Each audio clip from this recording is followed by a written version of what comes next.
everyone, welcome to the one shot of Contract Act Unit 1.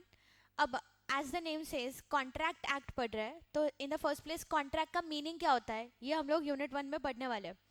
So first of all ये चीज़ समझ लो कि unit 1 एकदम general सा basic सा यूनिट है जिसमें तुम्हारे जो फर्दर यूनिट्स आने वाले हैं उसमें जो भी कॉन्सेप्ट्स आने वाली है उस सब का छोटा छोटा झलक जो है वो यूनिट 1 में उन्होंने कवर किया हुआ है.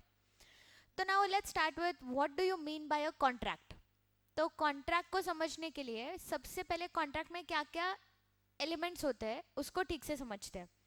एलिमेंट्स जैसे कि एकदम बेसिक इंग्रेडिएंट्स, जैसे हम बोलेंगे कि किससे कॉन्ट्रैक्ट बनता है, कौन से इंग्रेडिएंट्स को मिलाने से कॉन्ट्रैक्ट बनता है. तो सबसे पहला इंग्रेडिएंट जो मिलाया जाता है that is an offer. What do you mean by an offer. एकदम सिंपल से एग्जांपल लेते हैं. सपोज लेट्स से रणबीर ने आलिया को प्रपोज किया. Hey Alia, will you marry me, ऐसे वो पूछता है. अब यहाँ पे Ranbir is making an offer to Alia. वो आलिया को ऑफर कर रहा है. क्या ऑफर कर रहा है? हे आलिया, क्या तू मुझसे शादी करेगी. This is the offer that he is making. अब यहाँ पे रणबीर जब आलिया को प्रपोज करता है तो उसका इंटेंशन क्या है? हिज इंटेंशन इज कि आलिया उस ऑफर को क्या कर ले, तो एक्सेप्ट कर ले. So whenever a statement is made with an intention of getting the consent of the other party, एक कोई तो स्टेटमेंट पास किया जाता है जहाँ पे इंटेंशन है कि सामने वाला पार्टी उसके लिए कंसेंट दे दे, हाँ बोल दे, तो हम बोलेंगे कि यहाँ पे ऑफर दिया गया है. इस ऑफर को जब सामने वाला पर्सन एक्सेप्ट कर लेता है, जब इस ऑफर को किसी एक पर्सन ने एक्सेप्ट कर लिया तो इस ऑफर को मिल जाता है acceptance and therefore comes into existence a promise. A promise एक वादा. अब ये वादा आपको निभाना पड़ेगा. अब इस वादे में अगर आप ऐड कर लोगे कंसिडरेशन. कंसिडरेशन मतलब something in exchange, something in return. जो कोई भी वादा किया जा रहा है वहां पे यहाँ पे इस वादे के बदले में कुछ तो देने का, मनी या मनीज वर्थ देने का वादा भी होना चाहिए. So whenever offer gets an acceptance, a promise comes into existence. When a promise is combined with consideration, something in return, then an agreement comes into existence. फिर हम बोलेंगे कि दो पार्टीज अग्रीमेंट में एंटर किए हैं. अब इस अग्रीमेंट को जब लीगल एनफोर्सिबिलिटी मिल जाता है, लीगल एनफोर्सिबिलिटी मतलब क्या, ये लीगली वैलिड हो जाता है, कोर्ट में इसके ऊपर सूट फाइल किया जा सकता है, इसको एनफोर्स करवाया जा सकता है. So when an agreement is made legally enforceable और is enforceable by law, then we say कि किसका जन्म हुआ है, तो कॉन्ट्रैक्ट का जन्म हुआ है. तो एक कॉन्ट्रैक्ट में, एक कॉन्ट्रैक्ट बनने के लिए जो भी साहित्य इंग्रेडिएंट्स लगते हैं वो इंग्रेडिएंट्स बेसिक लाइन वाइज कौन से है, तो सबसे पहले डालोगे ऑफर, ऑफर को आता है एक्सेप्टेंस, ऑफर को एक्सेप्टेंस मिल गया तो बन जाता है प्रॉमिस. इस प्रॉमिस में डालोगे अब कंसिडरेशन, और इस कंसिडरेशन डालने के बाद ये क्या बन गया है, अग्रीमेंट. अब इस अग्रीमेंट में डालोगे एनफोर्सिबिलिटी बाय लॉ तो बन जाता है तुम्हारा contract. So simply said, a contract is an agreement which is enforceable by law. Simple चीज. एक कॉन्ट्रैक्ट मतलब क्या, तो एक agreement which is enforceable by law. एक प्रपोजल मतलब क्या, एक प्रपोजल मतलब क्या, तो एक प्रपोजल मतलब ही एक ऑफर. अब इस ऑफर को और एक्सेप्टेंस को डिटेल में, उसके एसेंशियल एलिमेंट्स, ये सब कुछ हम लोग फर्दर थोड़ी देर में रीड करने ही वाले हैं. तो उन्होंने बोला कि a proposal that is a offer when accepted becomes a promise. एक वादा. यहाँ पे लिख के रखो इफ यू वांट, यहाँ पे लिख के रखो एक वादा.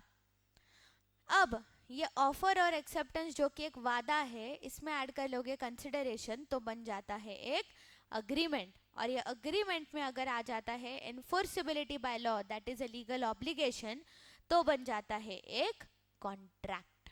तो क्या बनता है, एक कॉन्ट्रैक्ट बन जाता है. अब सवाल ये है कि क्या सारे अग्रीमेंट्स जो बनते हैं ये सारे कॉन्ट्रैक्ट्स है? The answer is no. कुछ अग्रीमेंट्स ऐसे होते हैं जहाँ पे घर पे डोमेस्टिकली फादर ने बेटे को कुछ बोला, मदर ने बेटी को कुछ बोला, ऐसे अग्रीमेंट्स होते हैं. इन अग्रीमेंट्स को बोला जाता है डोमेस्टिक अग्रीमेंट्स. इसका कोई लीगल एनफोर्सिबिलिटी नहीं होता है, इसीलिए ये सिर्फ और सिर्फ डोमेस्टिक अग्रीमेंट्स ही रह जाते हैं, ये कभी कॉन्ट्रैक्ट का रूपांतर लेते ही नहीं है. बट वही अगर हम लोग बात करें किसी एक कमर्शियल ट्रांजैक्शन की, जहाँ पे दो पार्टीज एक दूसरे के साथ बिजनेस करना चाहते हैं, कुछ एक कमर्शियल ट्रांजैक्शन करना चाहते हैं, तो इनके अग्रीमेंट को जब मिल जाती है legal enforceability, legal obligation create हो जाता है, तो हम बोलेंगे that there is a contract that has come into existence. So उन्होंने वही बोला कि अग्रीमेंट तो कई सारे हो सकते हैं, commercial agreements, domestic agreements, social agreements, but इसमें से कुछ ही अग्रीमेंट्स जो है वो कॉन्ट्रैक्ट का रूपांतर लेते हैं। So therefore agreements is a wider concept whereas contract is a narrow concept. तो वही उन्होंने यहाँ पे भी बोला है that agreement is wider and contract is narrower. agreement में legal obligation create होगा ही ऐसे necessary नहीं है, but एक contract तभी जन्म लेता है जब उसमें legal obligation आता है तब. Therefore all agreements are not contracts but all contracts are definitely agreements. This is the answer that they have given. अब इतना जब हो जाता है तो बात आती है कि एक वैलिड कॉन्ट्रैक्ट में, एक वैलिड कॉन्ट्रैक्ट मतलब एक परिपूर्ण कॉन्ट्रैक्ट, ऐसा कॉन्ट्रैक्ट जिसमें एक वैलिडिटी के सारे पॉइंट्स जो है उसको टिक टिक टिक टिक किया गया है. सो ऐसे सारे what are the essentials of a valid contract, कब हम बोलेंगे कि एक कॉन्ट्रैक्ट एक परिपूर्ण कॉन्ट्रैक्ट है, तो इसके रिलेटेड कुछ कुछ एक सेक्शन में कुछ कुछ पॉइंट्स दिए गए हैं. What is that section? Section number 10 of the contract act that says the essential elements of a valid contract. इसका एक सिंपल सा मेमोरी टेक्निक है. The memory technique is Lallan CFA. Lallan CFA में LLN is the spelling of Lallan, जहाँ पे L is for lawful consideration, another L is for lawful object, N is for not expressly declared to be void, C से competency of the parties, F से free consent, A से agreement. ऐसे अपने memory technique है. These are some 6 points which are given under section 10 that are considered as essential under any valid agreement or any valid contract per se. अब इन्हीं सारे points को एक एक करके डिकोड करते हैं. फिर उसके बाद हम लोग देखेंगे कुछ और पॉइंट्स जो कि सेक्शन 10 में नहीं दिए but still they are important in a valid contract. Number 1 आता है legal consideration. Just give me a minute. Yes, सबसे पहले आता है legal consideration and legal object. Consideration मतलब क्या? तुम्हारा जो भी कॉन्ट्रैक्ट है उसमें जो तुमको एक्सचेंज में मिलने वाला है वो consideration, something that you are going to get in return for your duty that you have performed, that should be legal. जैसे सपोज लेट्स से ए ने बी को घर बेचने का कॉन्ट्रैक्ट किया, जहाँ पे बी रिटर्न में उसको 100 kgs ऑफ कोकेन बेचने वाला है. अब कोकेन कैसा है, कोकेन का डीलिंग कैसा है? Illegal in nature. तो यहाँ पे क्या हम बोलेंगे कि ये कंसिडरेशन जो हमको मिला है that is legal? The answer is no. तो कंसिडरेशन कैसा होना चाहिए? हमेशा लॉफुल, लीगल होना चाहिए. सेकंड क्वेश्चन ये आता है कि ऑब्जेक्टिव ऑफ द कॉन्ट्रैक्ट मतलब ये the subject matter of the contract, जो कि मेन ऑब्जेक्ट है कॉन्ट्रैक्ट का, ये ऑब्जेक्ट भी कैसा होना चाहिए? तो it should B lawful, it should be legal.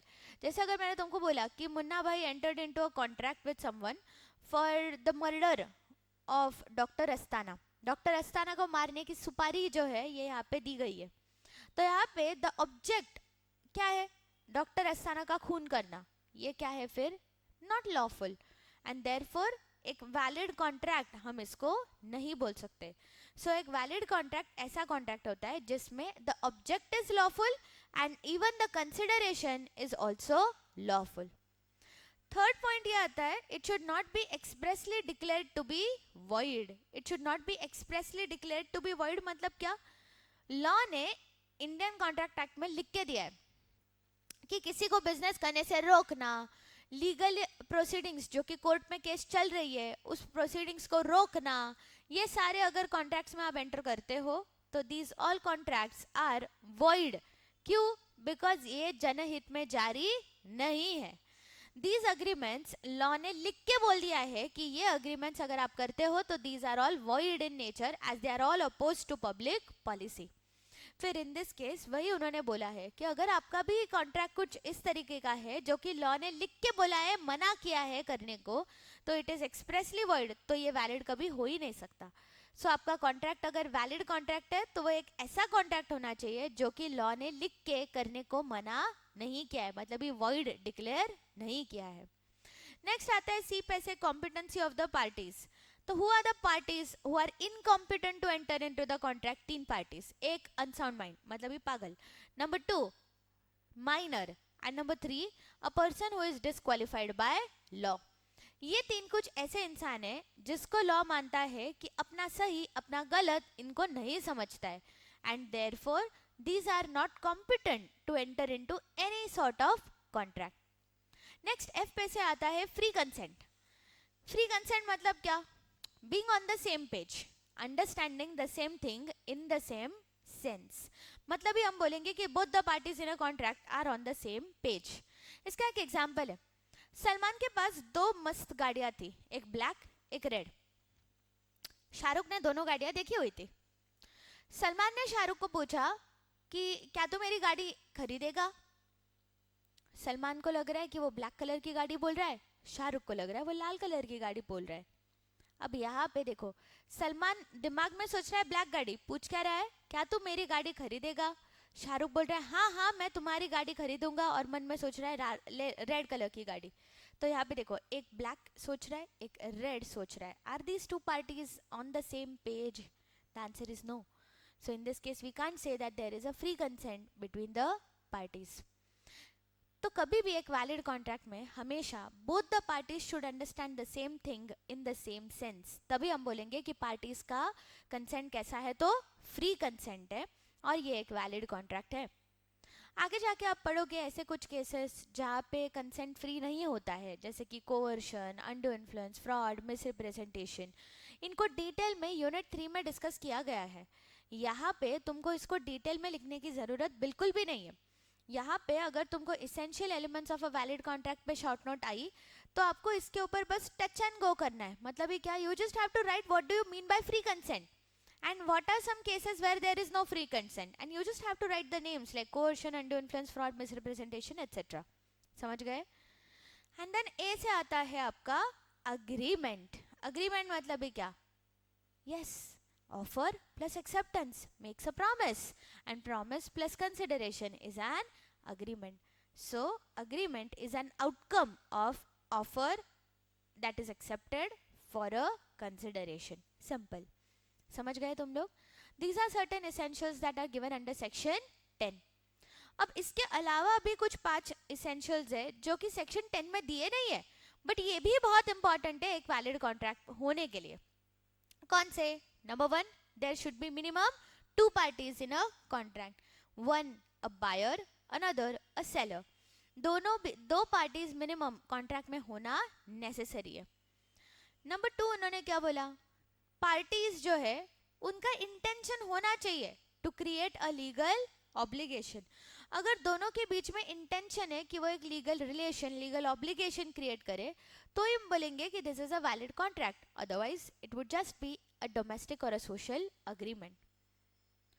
Next उन्होंने बोला what are the there are certain other formalities which are to be complied in certain cases. जैसे कि अगर आप देखोगे तो कहीं कहीं पे कॉन्ट्रैक्ट जो है वहाँ पे लिख के, कहीं पे भी लॉ ने ऐसा नहीं बोला है कि तुम्हारा कॉन्ट्रैक्ट लिखित शब्दों में होना चाहिए, एक्सप्रेस होना चाहिए. तुम्हारा कॉन्ट्रैक्ट इम्प्लाइड भी हो सकता है, but as a rule of caution it is always advised कि आप आपका कॉन्ट्रैक्ट कैसे रखो, तो रिटर्न फॉर्मेट में रखो, because it acts as an evidence in the court of law अगर आपको आगे कहीं पे केस फाइल करनी पड़ती है तो. और भी कुछ सर्टेन फॉर्मेलिटीज रहते हैं, जैसे कि अगर आप एक इंश्योरेंस के कॉन्ट्रैक्ट में एंटर कर रहे हो तो आपको इंश्योरेंस की भी एक एक्ट बनी है, इंश्योरेंस के लिए भी एक स्पेसिफिक अलग से एक्ट बनी है. So if you are entering into a contract for the purchase of some insurance, you have to follow the essential elements of Indian contract act as well as the insurance act. क्या बोल रहे हो, समझ में आ रहा है? सो मतलब ये कुछ ऐसी फॉर्मेलिटीज है जो कि आपको एक्स्ट्रा कुछ करनी पड़ेगी सर्टेन केसेस में, in addition to the formalities that are already given in the Indian Contract Act. फिर आता है certainty of meaning. Certainty of meaning मतलब क्या? अग्रीमेंट कैसा होना चाहिए? It should not be vague, it should not be indefinite. तुम्हारा agreement एकदम क्लियर क्रिस्प होना चाहिए.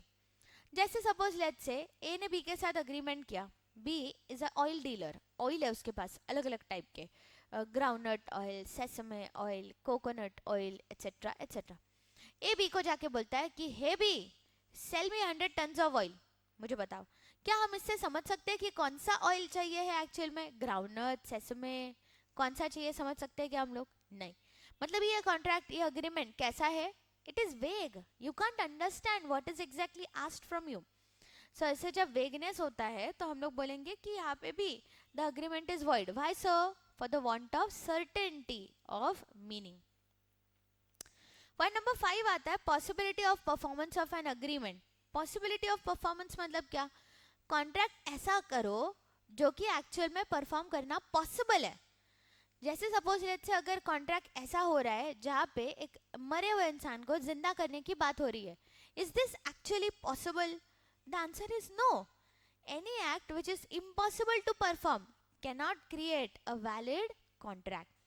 सो कॉन्ट्रैक्ट हमेशा ऐसा होना चाहिए which is possible to be performed. So these are certain points which are mentioned under the essentials of a valid contract. अब बात करते हैं हम लोग अलग अलग टाइप्स ऑफ कॉन्ट्रैक्ट के बारे में. What are the different different types of contracts? So the contracts are basically divided into three categories. Number 1 is on the basis of validity, number 2 is on the basis of formation, and number 3 is on the basis of performance of the contract. So validity, formation, performance.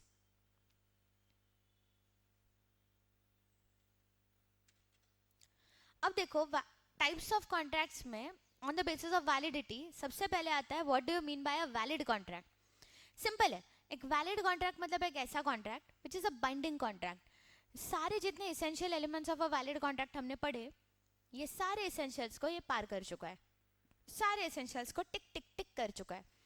ये एक परिपूर्ण contract है, इसीलिए इसको बोला जाता है एक वैलिड कॉन्ट्रैक्ट. नंबर 2 पे आता है void contract. Now what do you mean by a void contract? तो इसका एक सिंपल सा एग्जांपल है, देखो यहाँ पे. A enters into a contract with B to buy a horse at rupees 5 lakhs on 20th of Jan. A ने B के साथ कॉन्ट्रैक्ट किया कि उनको क्या खरीदना है, तो हॉर्स खरीदना है. कितने में खरीदना है? 5 लाख में, 5 lakhs में. कब खरीदना है? On 20th of Jan. उसको एडवांस भी पे कर दिया, कितने का? 1 लाख रुपीस का. अब जब ये 20 जनवरी को कॉन्ट्रैक्ट हुआ जहाँ पे एक हॉर्स बेचने की बात हो रही है फॉर 5 लाख रुपीस, तो ये कॉन्ट्रैक्ट कैसा है on 20th of Jan? The contract is a valid contract, क्योंकि इसमें कंसिडरेशन भी है, दो पार्टीज है, कंसेंट है, एसेंशियल्स भी सेटिस्फाई कर चुका है. बट हॉर्स जो है वो 25 जनवरी को क्या हो गया? मर गया. Even before the delivery of the horse was the horse passed away, he was dead. फिर 25 of January, that is 25th of January को ये कॉन्ट्रैक्ट जो है, is it possible to perform now? No, क्योंकि सब्जेक्ट मैटर ही destroy हो गया. फिर यहाँ पे हम लोग क्या बोलेंगे कि ये जो कॉन्ट्रैक्ट जो कि 20 तारीख को एक परिपूर्ण वैलिड कॉन्ट्रैक्ट था, ये 25 जनवरी को for the want of subject matter ये क्या हो गया? वॉइड हो गया. सो ऐसा एक कॉन्ट्रैक्ट जो कि एक्चुअली एक वैलिड कॉन्ट्रैक्ट था, but it ceases to be enforceable. मतलब it stops to be enforceable by law. It becomes void when it ceases to be enforceable. कुछ कॉन्ट्रैक्ट्स ऐसे होते हैं जो कि स्टार्टिंग से ही void रहते हैं, उनको हम बोलते हैं void ab initio. क्या बोलते हैं? void ab initio. कुछ कॉन्ट्रैक्ट्स ऐसे होते हैं जो स्टार्टिंग में तो वैलिड होते हैं, बट किसी चीज के हो जाने की वजह से ये कैसे हो जाते हैं? तो void हो जाते हैं. नेक्स्ट आता है अवॉइडेबल कॉन्ट्रैक्ट. अवॉइडेबल कॉन्ट्रैक्ट मतलब क्या? देखो मैं क्या बोल रही हूँ. अवॉइडेबल कॉन्ट्रैक्ट मतलब ही कैसा? The contract which can be avoided. Avoidable जिसको अवॉइड किया जा सकता है, which has the ability to become void, is called as avoidable contract. अब देखो यहाँ पे एग्जाम्पल देखो तुम, ये देखो. अब ये वाली जो स्कूटर है, ये जय और वीरू की शोले की स्कूटर है. अब जय ने वीरू को गन पॉइंट पे पकड़ा. देखो गन पॉइंट पे पकड़ा और बोला कि हे वीरू, वो जो शोले वाली स्कूटर थी वो मुझे बेच दे, वो मुझे बेच दे. ये देखो वीरू रो रहा है. Veeru in this case is not happy, he is crying. He does not want to sell his scooter. But जय ने क्या किया है? तो गन पॉइंट पे रखा है और उसको बोला है मार दूंगा तुझे अगर तूने मुझे स्कूटर नहीं बेची तो. इसीलिए now Veeru had to sell the scooter for rupees 1 lakh. अब वीरू के पास दो ऑप्शन है, एक चुपचाप रोते रहो, स्कूटर जय को चलाने दो. तो इन दैट केस अगर वो चुप बैठता है तो ये कॉन्ट्रैक्ट कैसा हो जाएगा, एक वैलिड कॉन्ट्रैक्ट. बट अगर वीरू यहाँ पे आवाज उठाता है, कोर्ट में जाता है, बोलता है कि मेरे साथ ना इंसाफी हुई जज साहब और ये स्कूटर मुझे वापस दिलवाओ, तो इन दैट केस ये कॉन्ट्रैक्ट कैसा हो जाएगा, तो कोर्ट इसको डिक्लेयर कर देगी अ वॉइड कॉन्ट्रैक्ट. कैसा contract, void contract.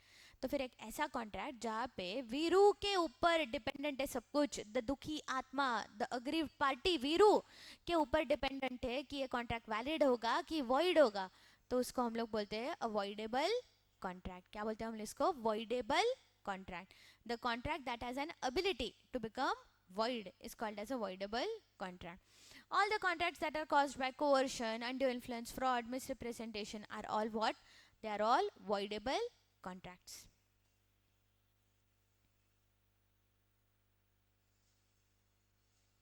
Next comes illegal contract. नाम से ही समझ में आ रहा है, इसको तो कॉन्ट्रैक्ट बोलना भी नहीं चाहिए फ्रैंकली, ये तो अग्रीमेंट ही रहना चाहिए. नाम ही बोल रहा है इलीगल है, तो एनफोर्सिबिलिटी बाय लॉ कभी आएगा भी क्या, नहीं. अगर एनफोर्सिबिलिटी बाय लॉ कभी आता ही नहीं है तो ये कॉन्ट्रैक्ट भी कभी होगा क्या, नहीं. तो it should frankly be called as an illegal agreement. But अभी तुम्हारे बुक में उन्होंने दिया हुआ है it is recognised as an illegal contract, मतलब on the basis of validity define करने के लिए इजी चाहता है, इसीलिए. So you can write it as an illegal contract as well.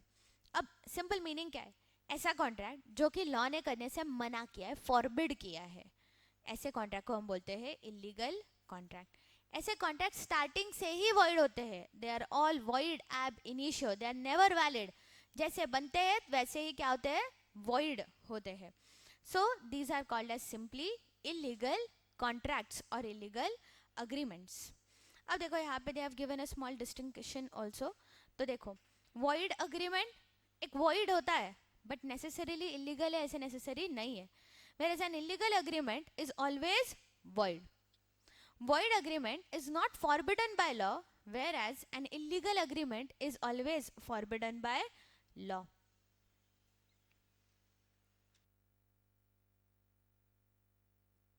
Yes, the next point आता है कि अगर तुमने एक void agreement किया है तो नेसेसरीली तुमको कोई पनिशमेंट होगी ऐसे नेसेसरी नहीं है. बट अगर तुम्हारा अग्रीमेंट एक इलीगल है तो तुम्हारे ऊपर कोई पनिशमेंट हो सकती है, फाइन हो सकती है, जेल हो सकती है, पेनल्टी हो सकती है.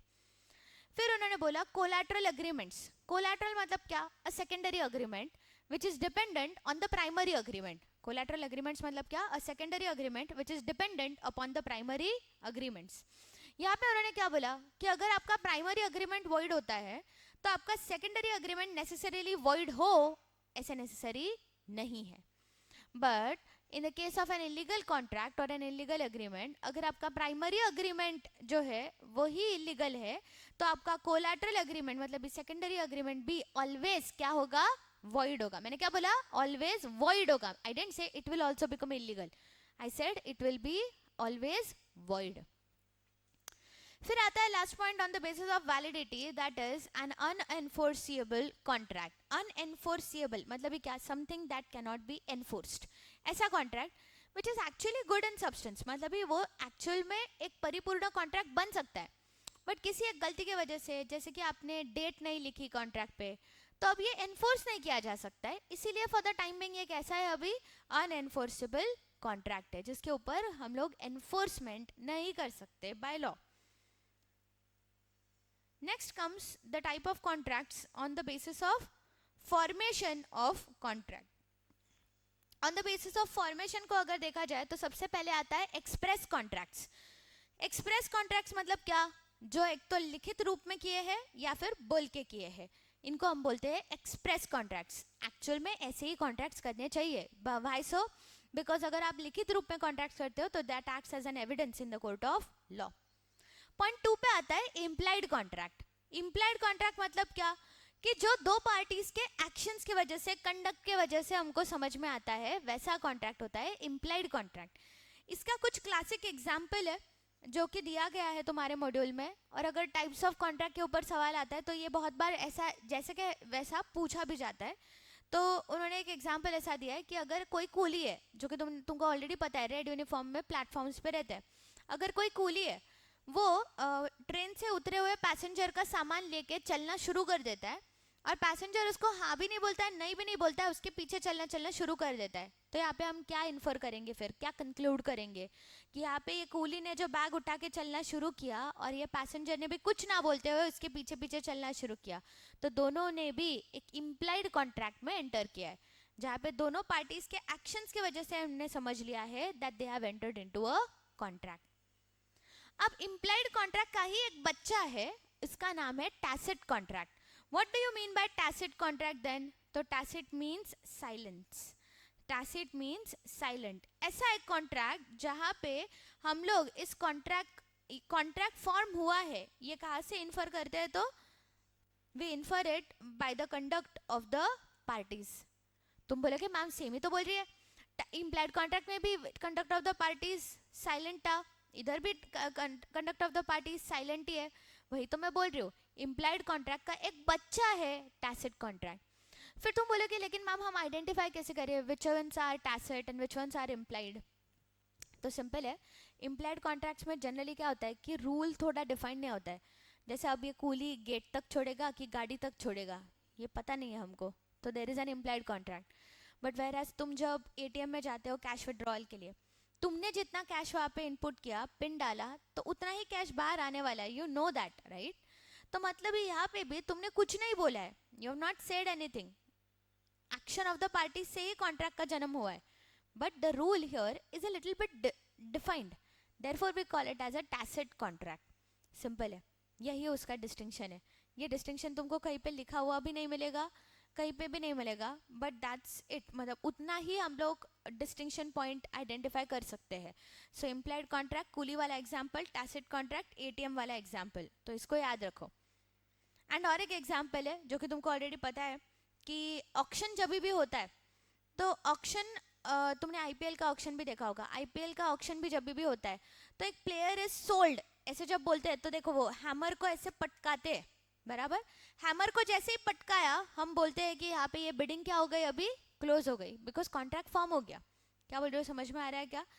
सो ये भी क्या है, फिर you already know the by the rule कि हैमर पटकाया मतलब कॉन्ट्रैक्ट हो गया, तो मतलब ये कॉन्ट्रैक्ट भी कैसा, तो tacit contract which is implied by the party action of the parties, but the rule is a little bit defined, therefore it will be a tacit contract. फिर आता है next point, that is a quasi contract. इसके ऊपर पूरा एक unit बना हुआ है, यूनिट नंबर 6 में तुम लोग इसको डिटेल में पढ़ोगे, अभी के लिए सिंपली बोल के रखती हूँ। क्वासी मतलब क्या, resembles to something. Quasi contract मतलब क्या, एक ऐसा contract which is not actually an genuine contract, जहाँ पे ऑफर, एक्सेप्टेंस, कंसिडरेशन और फिर एनफोर्सेबिलिटी सबको कंबाइन करके एक कॉन्ट्रैक्ट का जन्म हुआ है, ऐसा ये नहीं होता है।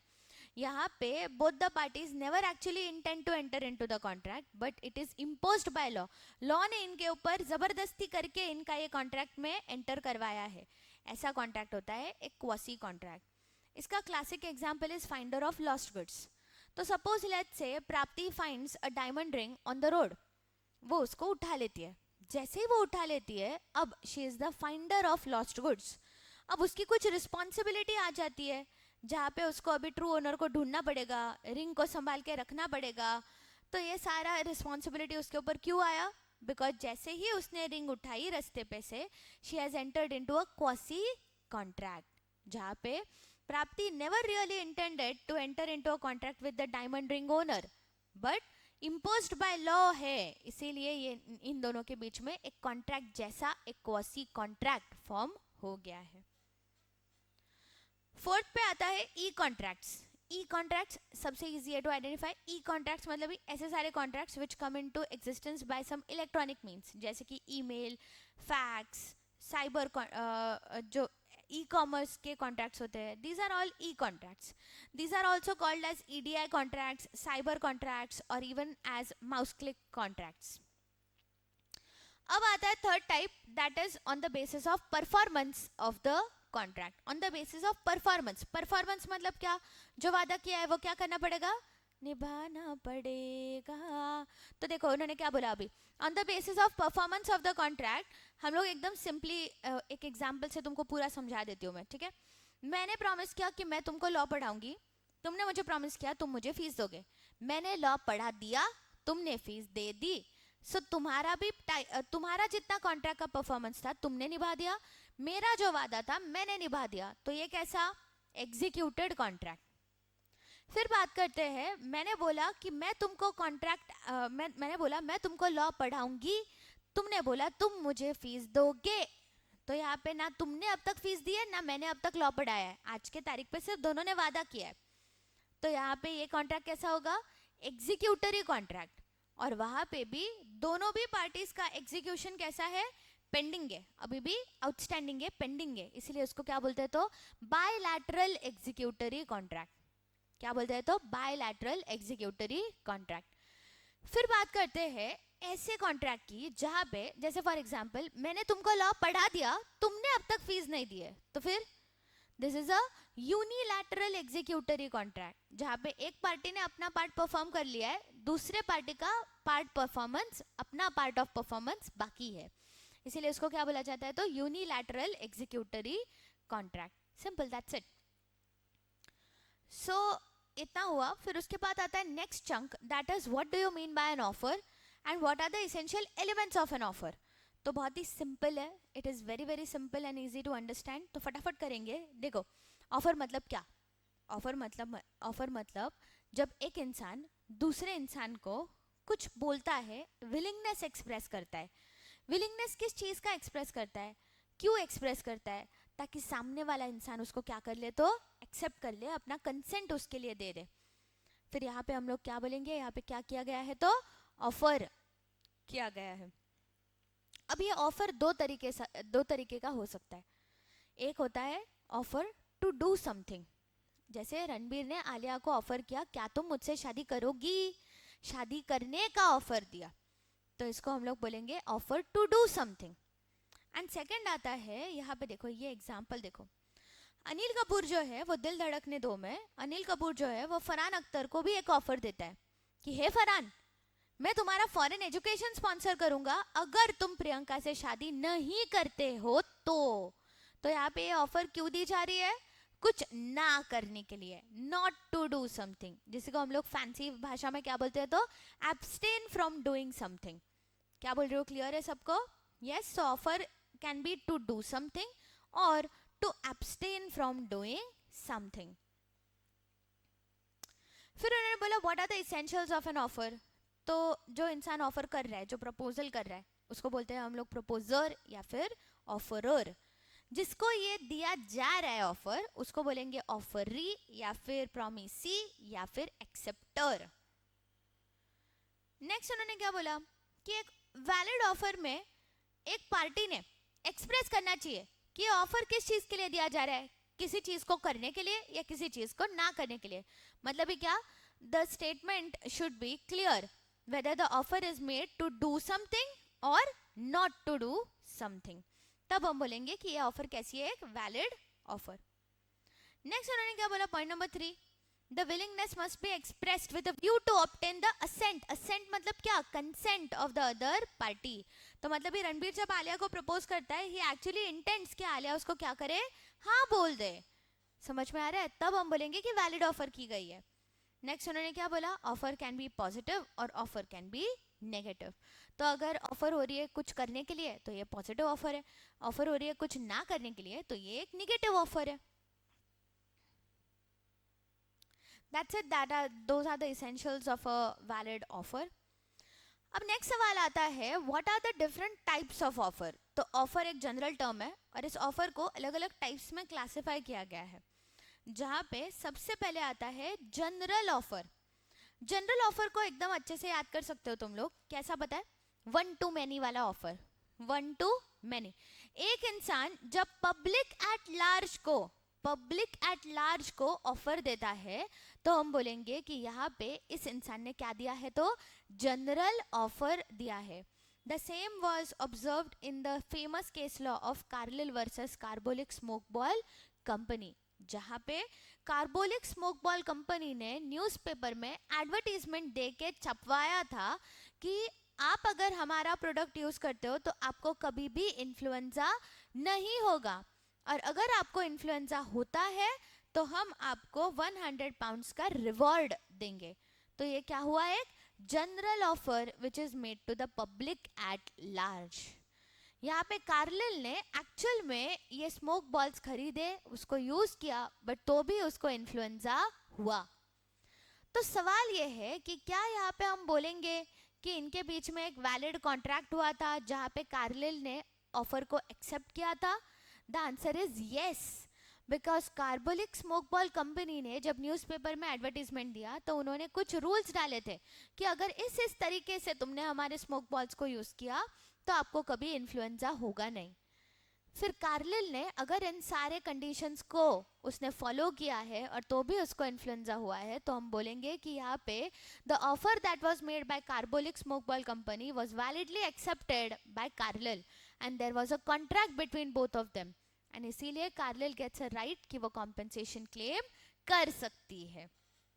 इधर सिर्फ एक चीज याद रखो कि general offer is made to the public at large and it is an exception to the invitation of to an invitation to offer or invitation of offer। इस चीज़ को एकदम याद रखो। क्यों बोल रही हो तुमको? क्योंकि कई बार एडवर्टीजमेंट में ऐसा भी लिखा जाता है जहाँ पे हम लोग सामने वाले पार्टी को ऑफर नहीं दे रहे, बल्कि हम लिख रहे हैं कि आओ और हमको ऑफर दो। क्या लिख रहे हैं? आओ और हमको ऑफर दो, जिसको बोला जाता है इनविटेशन टू ऑफर। तो अगर लैंग्वेजेस आओ और हमको ऑफर दो, एडवर्टीजमेंट में न्यूज़पेपर में दिए गए एडवर्टीजमेंट की लैंग्वेज अगर ऐसी है कि आओ और हमको ऑफर दो, तो that is an invitation to offer. Whereas अगर लैंग्वेज ऐसी है जैसे कि कार्बोलिक स्मोक बॉल कंपनी के केस में थी, तो हम बोलेंगे that it is a general offer which is made to the public at large. Next आता है second type, that is a special और अ स्पेसिफिक ऑफर। एकदम सिंपल, ऐसी ऑफर जो कि एक स्पेसिफिक इंसान को की गई है और जो कि ये स्पेसिफिक इंसान ही इस ऑफर को एक्सेप्ट कर सकता है, ऐसी ऑफर को हम बोलते हैं स्पेशल और स्पेसिफिक ऑफर। इसका भी एक केस लॉ है, that is Bolton versus Jones. इस केस लॉ में हुआ क्या था? तो जोन्स नाम का एक इंसान था जो कि ब्रोकलहस्ट नाम के एक कंपनी का क्या था, तो क्रेडिटर था। Let me just see if I have it.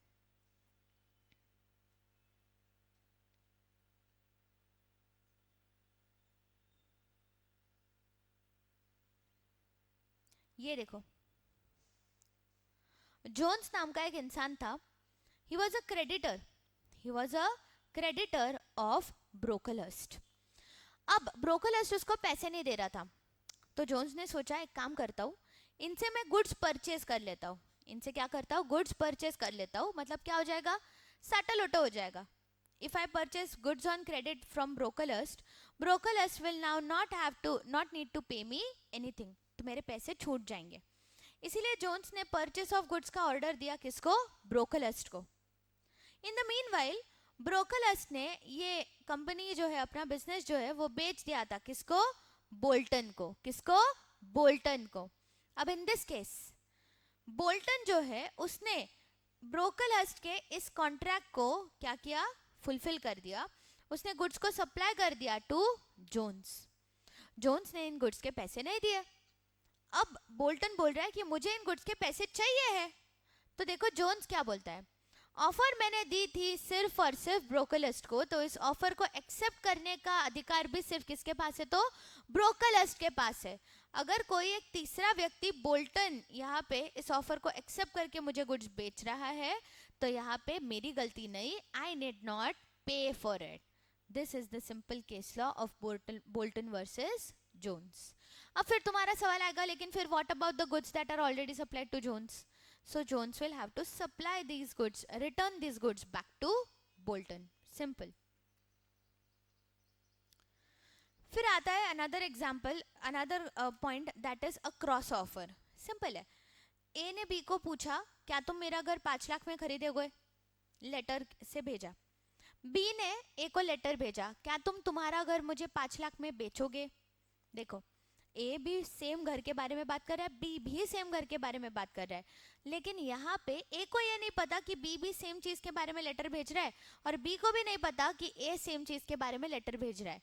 तो ये क्या हुआ फिर? Cross offer. इसको क्या बोलते हैं? क्रॉस ऑफर, जहाँ पे दो पार्टीज एक दूसरे को आइडेंटिकल ऑफर्स क्या करते हैं? देते हैं, और दोनों को ये नहीं पता, अनअवेयर, कि सामने वाले पार्टी ने सेम ऑफर आपको दे दिया है। तो ऐसे केस में हम लोग बोलेंगे that it is a case of cross offer. Next आता है what do you mean by the word counter offer. अब इसका भी एक अच्छा एग्जांपल है। Counter offer is very simple to understand actually. देखो काउंटर ऑफर मतलब क्या, देखो A entered into a contract with B for the sale of plot for rupees 10 lakhs। A ने बी को बोला क्या तू मेरा लैंड खरीदेगा 10 लाख में, ऑफर किया। बी क्या बोलता है, देखो हाँ हाँ मैं परचेस करूंगा, कितने में, 8 lakhs में। हाँ हाँ मैं परचेस करूंगा 8 lakhs में।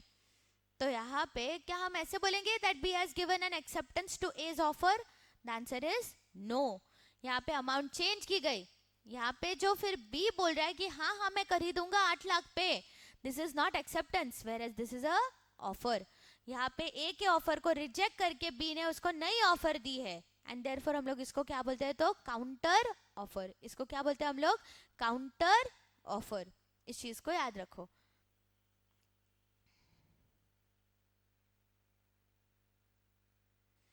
फिर आता है point what do you mean bye standing और कंटिन्यूइंग और एन ओपन ऑफर। स्टैंडिंग और कंटिन्यूइंग और एन ओपन ऑफर मतलब क्या, तो एक एग्जांपल देते हैं। तुमको पता है धुरंधर मूवी जब रिलीज हुआ था, तो रिलीज होने के बाद आदित्य धर जो है उसको हॉटस्टार, नेटफ्लिक्स, फिर उसके बाद Z5 सब ने भेजा था कोटेशन कि we are ready to purchase the rights of your movie for 400 crores, for 500 crores, for 600 crores। तो यहाँ पे इन तीनों ने भी क्या दिया, कोटेशंस दिए। किसको दिए, तो आदित्य धर के प्रोडक्शन हाउस को दिए, और उनको बोला कि आप 10 दिन में क्या कर सकते हो, हमको बता सकते हो कि आपको हमको ये बेचना है, उसके राइट्स कि नहीं बेचने हैं, कितने दिन में, 10 दिन में बोल सकते हो। फिर यहाँ पे ये नेटफ्लिक्स और Z5, हॉटस्टार, इन सब लोगों ने क्या किया है, यहाँ पे इन लोगों ने एक ऐसा ऑफर किया है जो कि एक सर्टेन टाइम पीरियड के लिए कैसा है, तो वैलिड है। इस टाइम पीरियड के अंदर आप अगर इस ऑफर को एक्सेप्ट कर लेते हो तो वेल एंड गुड, आपका कॉन्ट्रैक्ट एस्टेब्लिश हो जाएगा, एंड नहीं तो ये 10 दिन बाद ये ऑफर क्या हो जाएगी, तो खत्म हो जाएगी। फिर ऐसी एक offer which is valid for a particular period of time, इस ऑफर को हम लोग क्या बोलते हैं, तो स्टैंडिंग और कंटिन्यूइंग और ओपन ऑफर। नेक्स्ट आता है what are the essentials of a valid offer। अब बात करते हैं व्हाट आर द essential elements of a valid offer। Number 1, ये ऑफर एक ऐसा ऑफर होना चाहिए which is capable of creating legal relation. ये ऑफर कैसा होना चाहिए, ऐसा ऑफर जो कि एक लीगल रिलेशन क्रिएट करे। तो जैसे कि अगर एक सोशल इन्विटेशन है, जैसे अगर आज मुझे एक सोशल इनवाइट मिला है कि आपको हमारे वास्तु शांति में आना है, अगर मैं नहीं गई तो क्या वो इंसान मेरे ऊपर केस फाइल कर सकता है, the answer is no, because यहाँ पे जो ऑफर मुझे दी गई थी कि आप हमारे वास्तु शांति पे आओगे ना, तो यहाँ पे ये ऑफर एक कैसा ऑफर था, तो एक जनरल ऑफर था। यहाँ पे the parties never actually intended to create any legal obligation. मैंने उनको हाँ भी बोल दिया, तो मैंने इस ऑफर को एक्सेप्ट कर लिया, मतलब क्या लीगल कॉन्ट्रैक्ट फॉर्म हो गया क्या, नहीं। Why, because this is just a social agreement. अगर मैं आज नहीं गई तो इससे कोई वो मेरे ऊपर सूट फाइल नहीं कर सकता है। सो ऑफर एक वैलिड ऑफर कैसा होना चाहिए, तो valid offer must be some that should be capable of creating a legal relation. Next आता है ये ऑफर होना चाहिए certain, it should not be vague, it should not be indefinite. Next, offer ऐसा होना चाहिए जो ऑफरी को, एक्सेप्टर को कम्युनिकेट किया गया है। जैसे रणबीर जब आलिया को पूछता है कि hey Alia will you marry me, तो यहाँ पे वो अपने फीलिंग्स को क्या कर रहा है, कम्युनिकेट कर रहा है टू द ऑफरी। तो हमेशा तुम्हारा ऑफर ऐसा होना चाहिए which is communicated to the सामने वाला पर्सन। इसका एक केस लॉ भी है, लालमन शुक्ला वर्सेस गौरी दत्त। यहाँ पे हुआ ऐसा था कि गौरी दत्त के नेफ्यू को किसी ने किडनैप किया था, या फिर किडनैप भी नहीं बोलते, ऐसे बोलते कि उनका नेफ्यू जो है वो गुम हो गया था। उन्होंने लालमन को बोला hey Lalman go find my nephew. Lalman चला गया नेफ्यू ढूंढने के लिए। अब गौरी दत्त ने बोला कि अरे अगर लालमन को नहीं मिला तो एक काम करती हूँ, ऐलान कर देती हूँ मैं कि मैं क्या करूँगी, जो भी ढूंढ के लाएगा उसको रिवॉर्ड दूंगी। गौरी दत्त ने बोला जो भी मेरे नेफ्यू को ढूंढ के लाएगा मैं उसको क्या दूंगी, रिवॉर्ड दूंगी। लेकिन जब उसने ये बोला तो लालमन तो ऑलरेडी गया था नेफ्यू को ढूंढने के लिए, उसने इस ऑफर को कभी सुना ही नहीं। तो अभी जब लालमन वापस आता है, उसको नेफ्यू मिल जाता है, नेफ्यू को लेके वो जब वापस आता है तो उसको बाकी के एम्प्लॉयज बोलते हैं कि लालमन पैसा मांग मैडम से जाके, उन्होंने ऑफर किया था। तो गौरीदत्त बोलती है, लालमन जाता है गौरीदत्त के पास, उसको बोलता है कि हे मैडम जी, मैं लाया नेफ्यू को ढूंढ के, दो मुझे मेरा रिवॉर्ड, दो मुझे मेरा बख्शीश।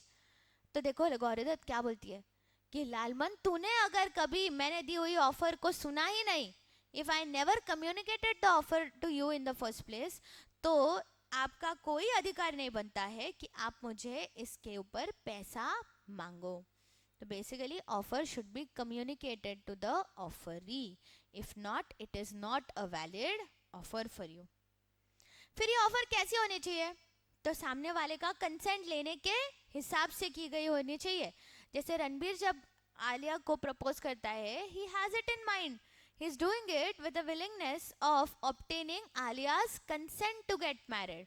तो हमेशा ऑफर ऐसा होना चाहिए जहाँ पे सामने वाले पार्टी का कंसेंट लेने की क्या है, तो विलिंगनेस है। Offer can be conditional as well. Conditional मतलब क्या? तो जैसे कि ए ने बी के ऊपर ऑफर दिया for the sale of goods and उसको बोला कि पेमेंट सिर्फ आरटीजीएस एनईएफटी में ही होगा। तो यहाँ पे क्या हुआ? ऑफर को क्या डाल दिया? Condition. So offer can be conditional. Next point आता है कि offer should not contain a term the non compliance of which would amount to acceptance. देखो बहुत ही बढ़िया चीज ऐसे बोली है उन्होंने। उन्होंने क्या बोला? ऑफर में ऐसी कोई भी टर्म मत डालो जिसको अगर फॉलो नहीं किया तो हमने ऑफर को एक्सेप्ट किया ऐसे माना जाएगा। जैसे अगर ए और बी के बीच में कॉन्ट्रैक्ट हुआ है जहाँ पे ए ने बी को बोला है कि अगर तू 10 दिन में मुझे रिप्लाई नहीं देता है तो मैं मान लूंगा कि तूने मेरी ऑफर को एक्सेप्ट कर लिया है। अब बी ने एक्चुअल में 10 दिन में कोई रिप्लाई नहीं दिया, he did not comply with what was said। तो यहाँ पे can A treat that the offer is accepted now? The answer is no. Offer में ऐसी कोई भी टर्म नहीं होनी चाहिए जो कि जिसको अगर फॉलो नहीं किया तो ऑफर को एक्सेप्ट किया गया है ऐसे माना जाएगा। सेवेंथ पॉइंट आता है एकदम simple. 7th and 8 both the points are very simple. कैसा? तो offer can be specific offer और it can be a general offer. Offer कैसी भी हो but offer should be can be either expressed offer और it can be an implied offer. फिर आता है पॉइंट नंबर 9। पॉइंट नंबर 9 ऐसे बोलता है कि एक ऑफर और एक इन्विटेशन टू ऑफर दोनों में क्या है, तो डिफरेंस है। जैसे फॉर एग्जाम्पल ऑफर में क्या होता है? एक इंसान कुछ करने या ना करने के लिए कुछ चीज बोलता है, whereas इन्विटेशन टू ऑफर में एक इंसान आओ और मुझे ऑफर करो ऐसे बोलता है। सो invitation to offer is different from an offer. अब देखो उन्होंने यहाँ पे एक पॉइंट बोला, a statement of intention and announcement. A statement of intention and announcement. तो देखो अभी यहाँ पे रणबीर बोल रहा है, सोच रहा हूँ दिसंबर में शादी कर लूँगा, सोच रहा हूँ दिसंबर में आलिया से शादी कर लूँगा। तो क्या यहाँ पे वो ऐसे वो ऑफर कर रहा है? क्या वो प्रपोज कर रहा है? No. So mere statement of intention मतलब आप आपका इंटेंशन, आपका विलिंगनेस यहाँ पे अगर अनाउंस करते हो तो इसका मीनिंग ये नहीं कि आपने क्या कर दिया है, ऑफर दे दिया है। नेक्स्ट बोलते हैं वो कि offer must be distinguish from an answer to the question. अब देखो ऐसा हुआ था हार्वी वर्सेस फेसी के केस में, जहाँ पे एक पार्टी ने दूसरे पार्टी को पूछा कि बॉल पेन की लोएस्ट पॉसिबल कैश प्राइस क्या है और क्या आप हमको ये बॉल पेन्स बेचोगे? ऐसे 2 क्वेश्चंस पूछे गए। सामने वाली पार्टी ने सिर्फ एक ही जवाब दिया कि इसकी लोएस्ट पॉसिबल प्राइस है 900 पाउंड्स। 900 पाउंड्स और यू कैन इवन कॉल, एक सेकंड क्या है यहाँ पे, यूरोज है, 900 यूरोज। तो अभी इन दिस केस यहाँ पे देखो, यहाँ पे एक क्वेश्चन पूछा गया, what is the lowest price of the ball pen and will you sell this ball pen to us? Answer सिर्फ एक ही चीज़ का दिया गया कि बॉल पेन की प्राइस है 900 यूरोज। तो क्या यहाँ पे हम ऐसा बोलेंगे कि ऑफर को एक्सेप्ट किया गया है? नो। यहाँ पे तो सिर्फ प्राइस को कम्युनिकेट किया गया है। सो अगर आपने पूछे हुए क्वेश्चन को आपको कोई आंसर देता है तो इसका मीनिंग ये नहीं कि उसने इस ऑफर को क्या कर लिया है, तो एक्सेप्ट कर लिया है। नेक्स्ट उन्होंने बोला a statement of price is not an offer. Similar thing जो कि उन्होंने बोला कि अगर आप प्राइस को कोट करते हो बस तो मतलब आपने ऑफर दे दिया, ऐसा नहीं होता है.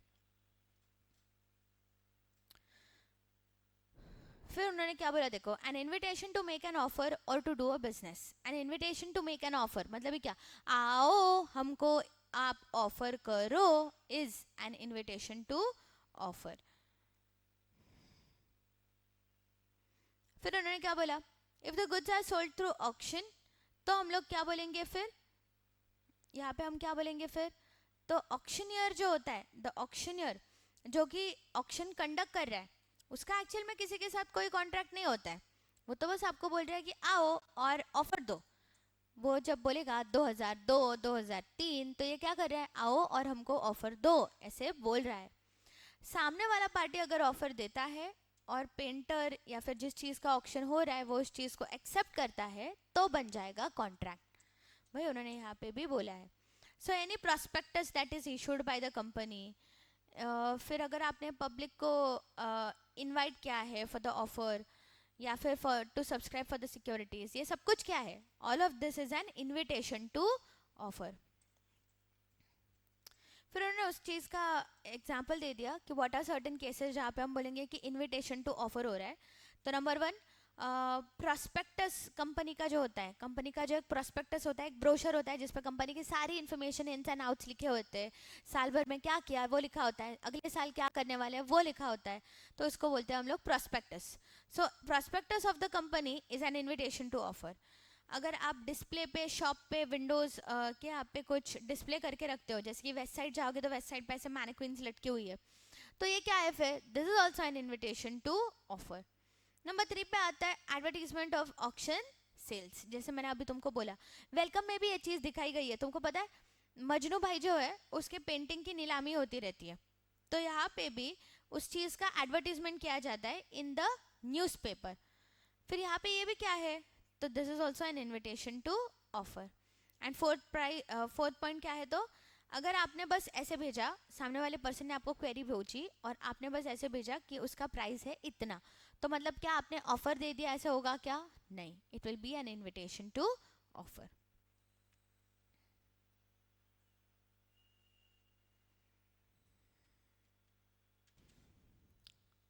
चलो नेक्स्ट आता है अभी, what do you mean by acceptance.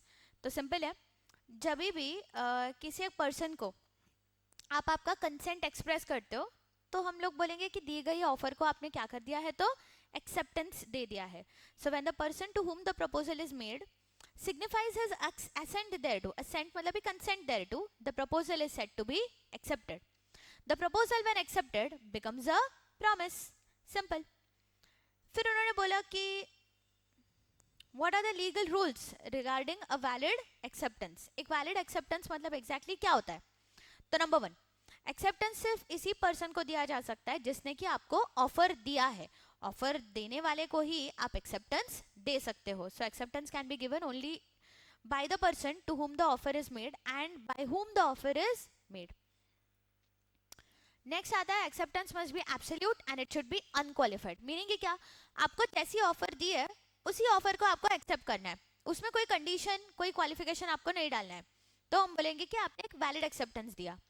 अगर आपने इसको कोई कंडीशन कोई क्वालिफिकेशन डाल दिया तो इन दैट केस हम क्या हो जाएगा, ये काउंटर ऑफर हो जाएगा, ना कि एक एक्सेप्टेंस. नेक्स्ट उन्होंने बोला कि एक्सेप्टेंस मस्ट बी कम्युनिकेटेड. अगर दी गई ऑफर को आपने कम्युनिकेट ही नहीं किया आपका एक्सेप्टेंस, तो ये ऑफर ऑफर ही रह जाएगा, इसको कोई एक्सेप्टेंस कभी मिलेगा ही नहीं. तो offer must be acceptance must be communicated to the offeror. तो उसका एक केस लॉ भी है, Brogden versus Metropolitan Railway Company, जहाँ पे ब्रॉकडन एक सप्लायर था, उसने कुछ चीज़ें सप्लाई करने का ऑफर ब्रॉकडन मेट्रोपॉलिटन रेलवे कंपनी को दिया.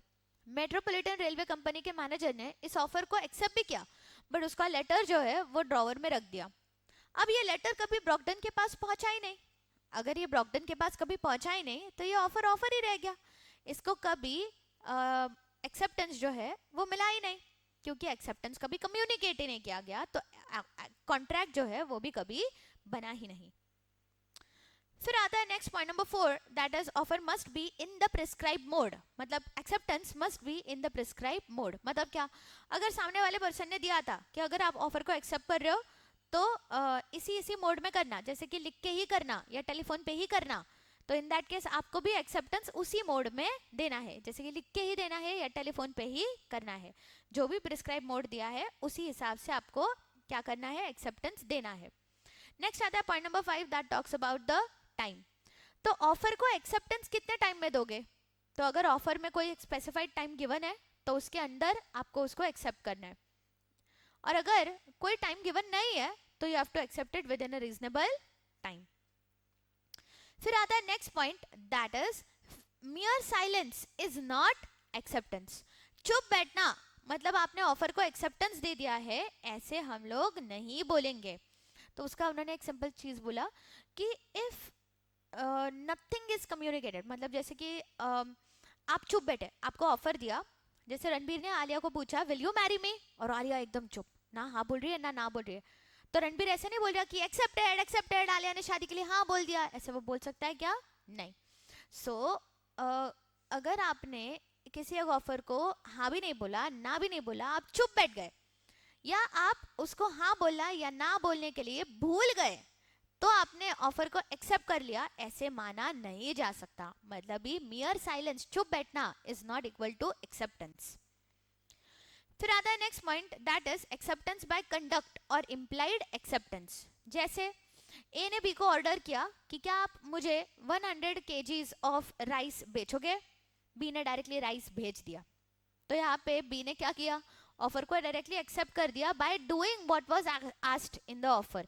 ऑफर में जो मांगा था 100 kgs ऑफ राइस, उसको भेज दिया डायरेक्टली, उसके एक्शन कर दी उसने डायरेक्टली। तो हम क्या बोलेंगे कि यहाँ पे बी ने क्या किया है, ऑफर को एक्सेप्ट किया है, और कैसे, लिखित या बोल के नहीं किया, डायरेक्टली एक्शन से ही बोल दिया उसने कि ले कर दिया मैंने ऑफर को एक्सेप्ट, भेज दिए तेरे राइस। समझ में आया? फिर आता है next point, that is communication of offer and acceptance. अब सिंपल सिंपल पॉइंट्स है यहाँ पे ना, फटाफट से क्लियर कर लेंगे। नंबर 1 आता है कम्युनिकेशन ऑफ ऑफर।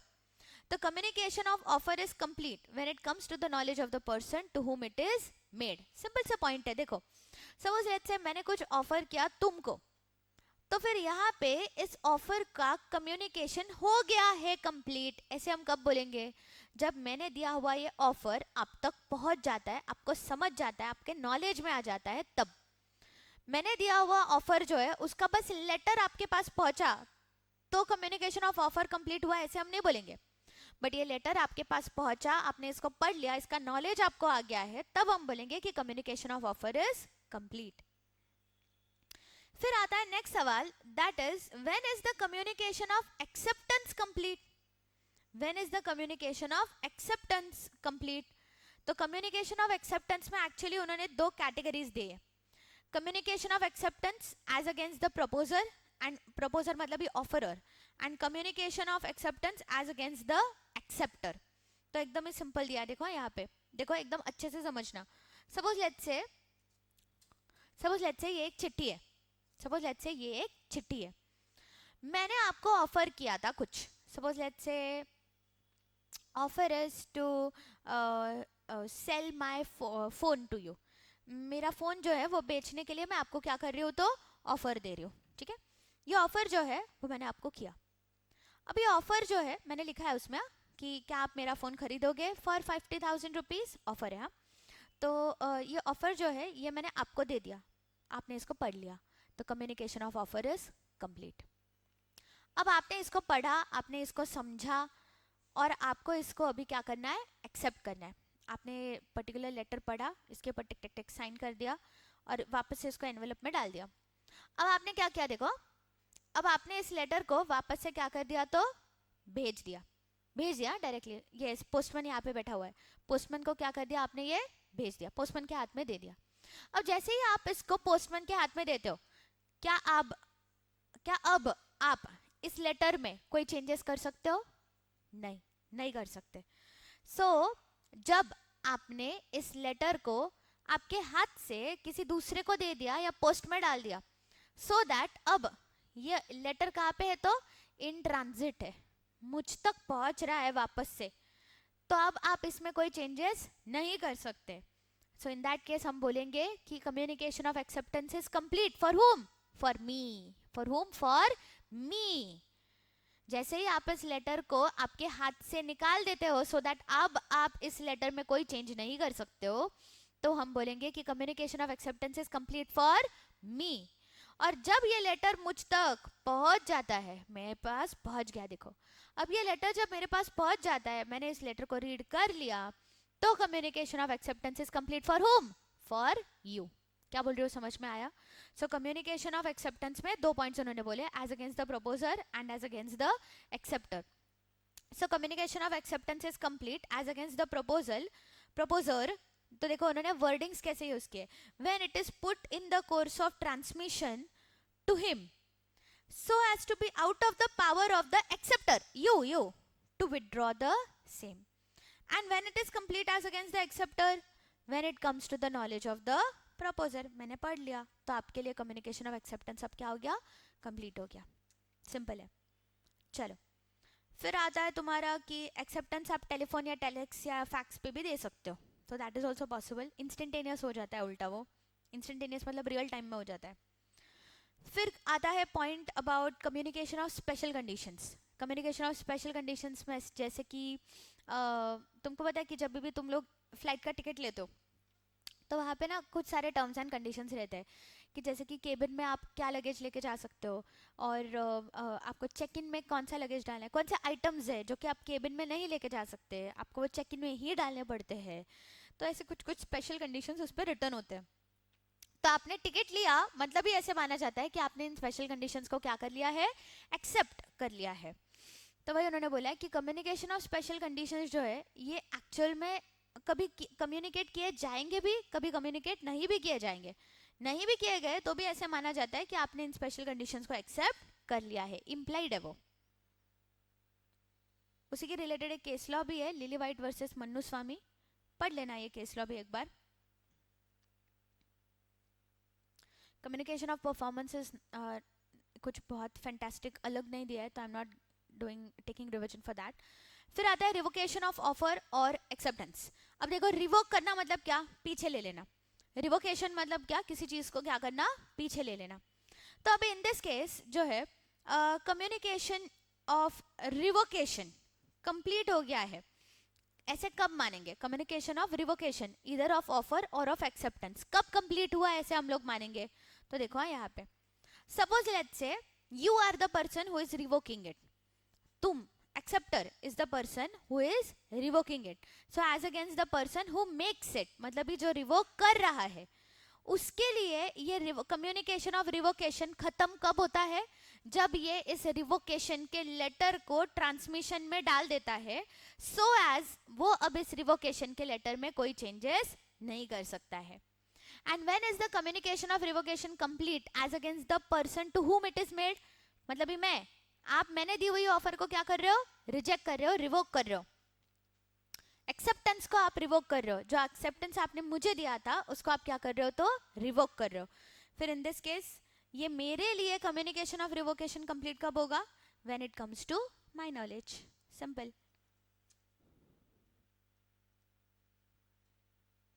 इसी के ऊपर एक सवाल भी आया था, if I remember correctly, RTP May 26 जो है, मे 26 अटेम्प्ट की जो सीए फाउंडेशन की लॉ की आरटीपी है, उसमें इसके ऊपर एक केस लॉ बेस्ड क्वेश्चन है. उसमें ये पॉइंट्स के ऊपर उन्होंने थोड़ा सा स्ट्रेस किया हुआ है, तो do read that question, it is a good question, वो पढ़ सकते हो. फिर देखो उन्होंने क्या बोला है, an acceptance to an offer must be made before that offer lapses और इज रिवोक्ड. ऑफर को एक्सेप्ट कब तक कर सकते हो? जब तक वो ऑफर लैप्स नहीं हो जाती, मतलब एक गिवन टाइम पीरियड खत्म नहीं हो जाता, या फिर वो ऑफर रिवोक नहीं की जाती तब तक. उसके बाद एक्सेप्ट करते हो तो उसका कोई फायदा नहीं रहेगा. फिर उन्होंने बोला कि कॉन्ट्रैक्ट जो है वो टेलीफोन से भी हो सकता है, पोस्ट से भी हो सकता है, मतलब लेटर भेज के भी हो सकता है, ये उन्होंने दिया है. फिर उन्होंने दिया है what are the modes of revocation of offer, what are the different modes in which you can revoke a particular offer. तो नोटिस भेज के, जो कि हमने एग्जाम्पल में देखा, नोटिस लेटर भेज के, या फिर लैप्स ऑफ टाइम, जैसे ऑफर में दी गई स्पेसिफाइड टाइम के अंदर अगर उसको एक्सेप्ट नहीं किया है तो due to lapse of time आपकी ये ऑफर क्या हो जाएगी? तो रिवोक हो जाएगी. Bye non fulfilment of a condition president, मतलब ही क्या, कंडीशन प्रेसिडेंट, प्रेसिडेंट मतलब ही क्या कि आपको इस ऑफर को अगर एक्सेप्ट करना है तो उसके पहले आपको ये कंडीशन को फॉलो करना पड़ेगा। अगर आपने उस कंडीशन को फॉलो नहीं किया तो मतलब ही आपने इस ऑफर, ये ऑफर क्या हो जाएगी, तो रिवोक हो जाएगी। फिर ऑफरर की अगर डेथ हो गई तो भी ये ऑफर क्या हो जाएगी, तो रिवोक हो जाएगी। ऑफरर अगर पागल हो गया तो भी ये ऑफर क्या हो जाएगी, तो रिवोक हो जाएगी। फिर उन्होंने बोला कि अगर ऑफर दी गई है बट कुछ तो हो गया जिसके वजह से ये ऑफर जिसके रिलेटेड था यही अभी इलीगल हो गया है, due to subsequent illegality of it, तो भी ये ऑफर क्या हो जाएगा, तो रिवोक हो जाएगा। और अगर इस ऑफर को कभी सामने वाले ने एक्सेप्ट ही नहीं किया, यूजुअल मोड में एक्सेप्ट नहीं किया, दिए गए मोड में एक्सेप्ट नहीं किया, तो भी ये ऑफर क्या हो जाएगा, तो रिवोक हो जाएगा। चलो, with this we complete the revision of unit 1 of contract act.